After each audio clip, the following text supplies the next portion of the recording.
తెలియకుండానే ఒక నిశ్శబ్ద శత్రువు చొరపడిందంటే నమ్ముతారా? ఆ కనపడిన శత్రువు మన పిల్లల భవిష్యత్తుని, బాల్యాన్ని వారికి కాకుండా చేస్తుంది. ఆ శత్రువు మరెవరో కాదు, స్మార్ట్ ఫోన్. ఈ డిజిటల్ ప్రపంచంలో చిన్న, పెద్ద తేడా లేకుండా ప్రతి ఒక్కరి చేతిలో స్మార్ట్ ఫోన్సే ఉన్నాయి. మనందరం వాటికి బానిసలమైపోయామని చెప్పాలి. ఎందుకంటే చేతిలో ఫోన్ లేకుండా ఒక 5 నిమిషాలు కూడా ఉండలేనటువంటి పరిస్థితి. పేరెంట్స్ అందరూ కష్టపడేది తమ పిల్లల భవిష్యత్తు కోసమే. కానీ అదే భవిష్యత్తు ఈరోజు ఒక 5 అంగుళాల స్క్రీన్‌లో రీల్స్ చూస్తూ, ఆన్‌లైన్‌లో గేమ్స్ ఆడుతూ ప్రాణాల మీదకు తెచ్చుకుంటుంటే మనం చూస్తూ ఊరుకుందామా? మనం చిన్నప్పుడు ఎలా ఉండేవాళ్ళం? ఒక్కసారి గుర్తు తెచ్చుకోండి. అమ్మమ్మ, తాతలు చెప్పే కథలు వింటూ నిద్రపోయేవాళ్ళం. సాయంత్రం అయితే వీధులన్నీ మన కేరింతలతో నిండిపోయేవి. మట్టిలో ఆడితే మనకి ఇమ్యూనిటీ పవర్ వచ్చేది. స్నేహితులతో ఆడితే మనకి సోషల్ అవేర్‌నెస్ తెలిసేది. కానీ ఈరోజు మన పిల్లల పరిస్థితి ఏంటి? చీకటి గదిలో ఒక మూలన కూర్చుని ఫోన్‌లో తలదూర్చుకుని ప్రపంచంతో సంబంధం లేకుండా ఉంటున్నారు. ఆన్‌లైన్ గేమ్స్ ఆడుతూ, యూట్యూబ్, ఇన్‌స్టాలో రీల్స్ చూస్తూ వాళ్ళ హ్యాపీనెస్‌ని, ఆరోగ్యాలని, చివరికి ప్రాణాల్ని కూడా కోల్పోతున్నారు. ఇంటర్నెట్ అందుబాటులోకి వచ్చిన తరువాత బాల్యం అనే పదానికి అర్థం పూర్తిగా మారిపోయిందని చెప్పాలి. ఇంటర్నెట్ లేని రోజుల్లో పిల్లలు వీధుల్లో కేరింతలతో, ఆటపాటలతో, ఇరుగు పొరుగుతో, ఫ్రెండ్స్‌తో చాలా సంతోషంగా గడిపేవాళ్ళు. మరి ఇప్పుడు 4 గోడల మధ్య చీకటి గదిలో 5 అంగుళాల తెరపైన తమ ప్రపంచాన్ని, సంతోషాన్ని వెతుక్కుంటున్నారు. మరి స్మార్ట్ ఫోన్స్ అనే వ్యసనానికి అసలు నాంది పలికిందెవరు? మరెవరో కాదు, తల్లిదండ్రులే. ఎలా అంటారా? చిన్న పిల్లలప్పుడు వాళ్ళు ఆ చిన్ని చిన్ని చేతులతో ఫోన్ని స్క్రోల్ చేస్తుంటే చూసి, వాడు చూడు ఎంత ముద్దుగా స్క్రోల్ చేస్తున్నాడో అని మురిసిపోతూ ఉంటాం. కానీ అప్పుడు మనకు తెలియదు, ఆ ముద్దు ముద్దు వయసులో చేసిన పని పోను పోను ఆ పిల్లల పాలిట శాపంగా మారిద్దని. అన్నం తినడం లేదనో, లేక ఏదో ఒక పనిలో బిజీగా ఉండో తల్లిదండ్రులు పిల్లల చేతికి ఫోన్లు, టీవీలు ఇవ్వడం వల్ల వాళ్ళు పెరిగి పెద్దయ్యే కొద్దీ ఫోన్లు, టీవీలు లేనిదే అన్నం కూడా తినని పరిస్థితులు ఇప్పుడు మనం చూస్తున్నాం. పొద్దున నిద్ర లేచింది మొదలు రాత్రి పడుకునే వరకు స్కూల్‌కి వెళ్ళే సమయం మినహాయించి స్క్రీన్ టైమ్ అని, ఆన్‌లైన్ గేమ్స్ అని అదే పనిగా డిజిటల్ ప్రపంచంలో మునిగి తేలుతున్నారు. అసలు పిల్లలు ఆన్‌లైన్ గేమ్స్ ఆడుతున్నప్పుడు కానీ, స్క్రీన్ చూస్తున్నప్పుడు కానీ వాళ్ళ ఫిజికల్, మెంటల్ బిహేవియర్ ఎలా ఉంటుంది? ఆ టైంలో వాళ్ళు అలా బిహేవ్ చేయడానికి గల కారణాలేంటి? ఆన్‌లైన్ గేమ్స్ ఆడుతున్నప్పుడు లేదా యూట్యూబ్, ఇన్‌స్టాలో రీల్స్ చూస్తున్నప్పుడు మన బ్రెయిన్‌లో డోపమైన్ అనేటువంటి హార్మోన్ రిలీజ్ అవుతుంది. డోపమైన్ అనేది మన బ్రెయిన్‌కి హ్యాపీనెస్ మరియు ఇన్‌స్టంట్ గ్రాటిఫికేషన్ ఇచ్చేటువంటి ఒక రివార్డ్ హార్మోన్. పిల్లలు గేమ్‌లో ఒక లెవెల్ పూర్తి చేసినప్పుడు లేదా గేమ్‌లో విజయం సాధించినప్పుడు మెదడులో ఈ రివార్డ్ హార్మోన్ రిలీజ్ అవుతుంది. ఈ డోపమైన్ హిట్స్ కోసం పిల్లలు ఆనందాన్ని మళ్ళీ మళ్ళీ పొందాలని కోరుకుంటూ ఉంటారు. ఇదే గేమింగ్ వ్యసనానికి మూలం.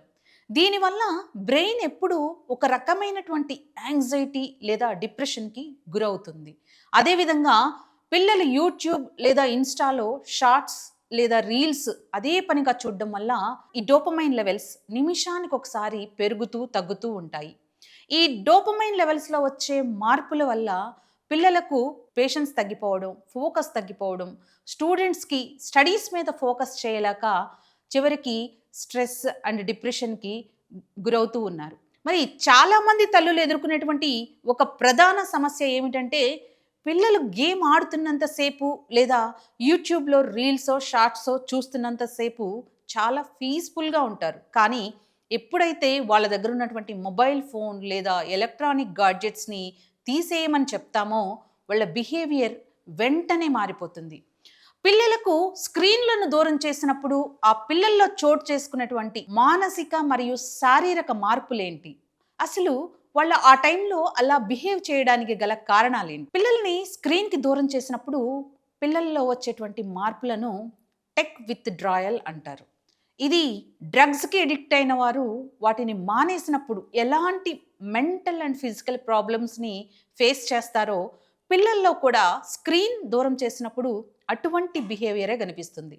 మరి స్క్రీన్‌ని తీసేసినప్పుడు మానసికంగా పిల్లలు ఎదుర్కొనేటువంటి ప్రాబ్లమ్స్ ఏంటంటే, స్క్రీన్ ఆఫ్ చేయంగాల్నే పిల్లలు విపరీతమైన కోపం రావడం, అరవడం, ఏడవడం లేదా అక్కడున్నటువంటి వస్తువులని విసిరికొట్టడం, పేరెంట్స్‌ని తిట్టడం ఇలాంటి పనులు చేస్తూ ఉంటారు. గేమ్ ఆడుతున్నంతసేపు వారికి ఆకలి తెలీదు. ఒకవేళ తిన్నా ఏం తింటున్నారో, ఎంత తింటున్నారో కూడా వాళ్ళకి తెలీదు. అంతేకాదు మధ్యలో బాత్రూమ్ వచ్చినా సరే ఆపుకోవడం వల్ల వారికి ఇన్ఫెక్షన్, హెల్త్ ఇష్యూస్ రావడం, అలాగే టైంకి తినకపోవడం వల్ల ఓపిక నశించి చిరాకు, కోపం రావడం, అటెన్షన్ స్పాన్ తగ్గిపోయి దేని మీద ఫోకస్ చేయలేకపోవడం, చదువు మీద కాన్సన్ట్రేట్ చేయలేకపోవడం, స్నేహితులు లేదా కుటుంబ సభ్యులతో టైం స్పెండ్ చేయడం, మాట్లాడడం కంటే కూడా ఆన్లైన్లో గేమ్స్ ఆడుకోవడము లేక స్క్రీన్ చూడడానికి ఎక్కువ ఆసక్తి చూపించడం ఇలాంటి మానసిక సమస్యలను ఎదుర్కొంటున్నారు. సైబర్ బులియింగ్ అనేది నేటి కాలంలో పిల్లల మానసిక స్థితిని దెబ్బతీస్తున్నటువంటి మరొక దారుణమైనటువంటి అంశం. ఆన్లైన్లో ఎవరైనా చెడుగా మాట్లాడినా లేక వేధించినా అది పిల్లల్లో తీవ్రమైనటువంటి డిప్రెషన్ మరియు లోన్లీనెస్కి దారితీస్తుంది. మరి పిల్లలు ఫేస్ చేస్తున్న ప్రాబ్లమ్స్ ఏంటంటే స్మార్ట్ ఫోన్లు మరియు ఎలక్ట్రానిక్ గాడ్జెట్స్ వల్ల పిల్లలు ఒకే చోట కూర్చోవడం వలన ఫిజికల్ యాక్టివిటీస్ తగ్గి క్యాలరీలు ఖర్చు కాకపోవడంతో చిన్న వయసులోనే ఒబెసిటీ బారిన పడడం, నిద్రకు ముందు స్మార్ట్ ఫోన్ చూడడం వల్ల స్క్రీన్ నుంచి వచ్చేటువంటి బ్లూ లైట్ శరీరంలో మెలటోనిన్ అనేటువంటి హార్మోన్ని ఉత్పత్తి కాకుండా చేస్తుంది. మరి ఈ మెలటోనిన్ స్లీప్ సైకిల్ని నియంత్రించేటువంటి ఒక కీలకమైనటువంటి హార్మోన్. ఈ హార్మోన్ ఉత్పత్తి తగ్గడం వలన పిల్లలు నిద్రపోవడానికి ఇబ్బంది పడతారు.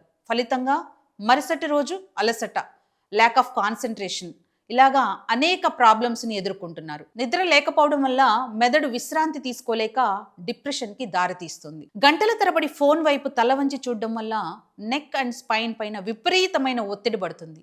దీన్నే టెక్ నెక్ అని పిలుస్తారు. దీనివల్ల పిల్లలకు neck pain, back pain, shoulder pain ఇలాంటి అనేక సమస్యలు వస్తున్నాయి. అంతేకాదు ఐసైట్, డిజిటల్ ఐ స్ట్రెయిన్ వంటి సమస్యలు కూడా వస్తున్నాయి. మరి స్క్రీన్ తీసేసినప్పుడు పిల్లలు అలా బిహేవ్ చేయడానికి కారణం ఏంటంటే డోపమైన్ స్థాయి పూర్తిగా పడిపోవడమే. మరి ప్రమాదకరమైన ఆన్లైన్ గేమ్స్ వల్ల చాలామంది పిల్లలు సూసైడ్స్ కూడా చేసుకుంటున్నారు. మరి ఆన్లైన్ గేమ్స్, మొబైల్స్ నుంచి మనం పిల్లల్ని ఎలా దూరం చేయాలి? ఒక్కసారిగా వాళ్ళని వాటి నుంచి దూరం చేయకుండా స్లోగా మనం వాటి నుంచి వాళ్ళని దూరం పెట్టాలి. దానికోసం పేరెంట్స్గా మనం ఏం చేయాలి? వారిని ఏ విధంగా ఎంకరేజ్ చేయాలి? యాజ్ ఎ పేరెంట్ మీరు పాటించాల్సినటువంటి 5 ఇంపార్టెంట్ పాయింట్స్ నేను ఇప్పుడు చెప్తాను. పిల్లల్లో మార్పు తీసుకురావాలంటే వాళ్ళని అరవడం, కొట్టడం లేదా తిట్టడం వల్ల వాళ్ళ దగ్గర నుంచి ఫోన్ లాక్కోవడం వల్లనో ప్రయోజనం ఉండదు. దీనికి బదులుగా ఈ 5 C's అనే పాయింట్ని ఫాలో అయి చూడండి. First C, content. పిల్లలను కేవలం వీడియోలు, రీల్స్ చూడడమే కాకుండా క్రియేటివిటీని పెంపొందించే గేమ్స్ లేదా ఎడ్యుకేషన్కి సంబంధించినటువంటి యాప్స్ని ఉపయోగించేలా ప్రోత్సహించాలి. సెకండ్ C వచ్చేసి కాంటెక్స్ట్. ఎప్పుడు స్క్రీన్ వాడుతున్నారో గమనిస్తూ ఉండాలి. భోజనం చేసేటప్పుడు, పడుకోవడానికి గంటకు ముందు స్క్రీన్కి దూరంగా ఉండేలాగా ఒక రూల్ పెట్టాలి. Third C, connection. Screen time అనేది ఒంటరిగా గడపడం కాకుండా ఫ్యామిలీతో కలిసి చూసేలా ఉండాలి. ఇది తల్లిదండ్రులకు పిల్లలకి మధ్య స్ట్రాంగ్ రిలేషన్ని బిల్డ్ చేస్తుంది. మరి ఫోర్త్ C వచ్చేసి కో-వ్యూయింగ్. అంటే పిల్లలతో కలిసి మీరు కూడా గేమ్స్ ఆడడం లేదా షోలు చూడడం వల్ల వారు ఏం నేర్చుకుంటున్నారు, ఏం చూస్తున్నారు అని వాళ్ళని మనం మానిటర్ చేసుకోవచ్చు. ఫిఫ్త్ C వచ్చేసి కంట్రోల్. పేరెంటల్ కంట్రోల్స్ మరియు యాప్ టైమర్లను ఉపయోగించాలి. పరిమితి ముగిసే 15 నిమిషాల ముందే వాళ్ళని హెచ్చరించడం వల్ల వారు మెంటల్గా దానికి ప్రిపేర్ అవుతారు. వీటితో పాటు స్క్రీన్ టైం తగ్గించడానికి వారికి physical activities like cycling, swimming, running, basketball, cricket, football ఇలాంటి గేమ్స్ ఆడుకునేలా ఎంకరేజ్ చేయాలి.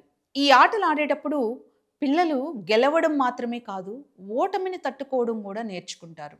అలాగే మెంటల్ స్టెబిలిటీని పెంచేటువంటి పజిల్స్, చెస్, క్యారమ్స్ లాంటి గేమ్స్ కూడా ఆడుకునేలా చూడాలి.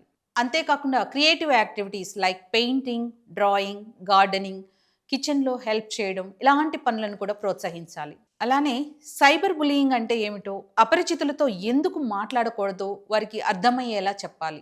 వారు ఫోన్లో ఏం చూస్తున్నారో అప్పుడప్పుడు స్నేహపూర్వకంగా గమనించాలి. అలాగే ఏజ్ను బట్టి స్క్రీన్ టైం ఏ విధంగా ఎంత టైం ఇవ్వాలి. 18 నెలల లోపు పిల్లలైతే వీడియో కాల్ అంటే దూరంగా ఉన్న బంధువులతో మాట్లాడడానికి తప్ప ఎలాంటి స్క్రీన్ టైం అనుమతించకూడదు. అదే 18-24 నెలలు ఉన్న పిల్లలకి ఎడ్యుకేషన్‌కి సంబంధించినటువంటి ప్రోగ్రామ్స్ తల్లిదండ్రుల సమక్షంలో చూసే విధంగా అనుమతించాలి. మరి 2-5 సంవత్సరాలు ఉన్న పిల్లలకి రోజుకి మాక్సిమం 1 గంట క్వాలిటీ కంటెంట్‌ని చూసేలాగా అనుమతించాలి. 6 లేదా అంతకన్నా ఎక్కువ వయసున్న పిల్లలకి నిద్ర, వాళ్ళ physical activities and social relations దెబ్బతినకుండా ఒక ఫిక్స్డ్ టైం లిమిట్ పెట్టాలి. ఆన్‌లైన్ గేమింగ్ విషయంలో పిల్లల మెంటల్ డెవలప్‌మెంట్‌ని బట్టి 12 ఏళ్ల వరకు తల్లిదండ్రులు కంట్రోల్‌లో ఉంచడం మంచిది. ముఖ్యంగా వయలెన్స్‌తో కూడినటువంటి గేమ్స్ పిల్లల్లో దూకుడు ప్రవర్తనను పెంచుతున్నాయని నిపుణులు హెచ్చరిస్తున్నారు. మరి ఒక అమ్మగా నేను చెప్పేదేంటంటే, మీ పిల్లల యొక్క స్క్రీన్ టైమ్‌ని నియంత్రించండి. కానీ ప్రేమతో కంట్రోల్ చేయండి. ఫోన్ పక్కన పెట్టండి. ఎందుకంటే మిమ్మల్ని చూసి మీ పిల్లలు కూడా ఆటోమేటిక్‌గా పక్కన పెట్టేస్తారు. బోర్ కొడుతుందంటే వాళ్ళతో క్వాలిటీ టైమ్‌ని స్పెండ్ చేయండి. ఏదైనా పని చేస్తున్నప్పుడు వాళ్ళకి వద్దు అని చెప్పకుండా ఏ పని చేయాలో చెప్పండి. వారికి టెక్నాలజీ అంటే ఒక ఇన్ఫర్మేషన్ తెలియజేసే వస్తువులా చూపించండి. అంతేకాని దానికి బానిసలుగా చేయొద్దు. తల్లిదండ్రులుగా మనం పిల్లలకిచ్చే అతిపెద్ద ఆస్తి ఏంటో తెలుసా? స్మార్ట్ ఫోన్ కాదు, మన టైం. మన పిల్లల బాల్యాన్ని తిరిగి మరి వాళ్ళకిచ్చేద్దాం. డిజిటల్ బానిసత్వ సంకెళ్లను తొలగిద్దాం. మరి ఈ వీడియో గనక మీకు నచ్చినట్లయితే మరింత మంది తల్లిదండ్రులకు ఈ వీడియోని షేర్ చేస్తారని భావిస్తూ, ఇలాంటి ఆసక్తికరమైన విషయాలతో మళ్ళీ మీ ముందుకు వస్తాను. అప్పటి వరకు చూస్తూనే ఉండండి ట్యాగ్ తెలుగు. నేను సుజాత.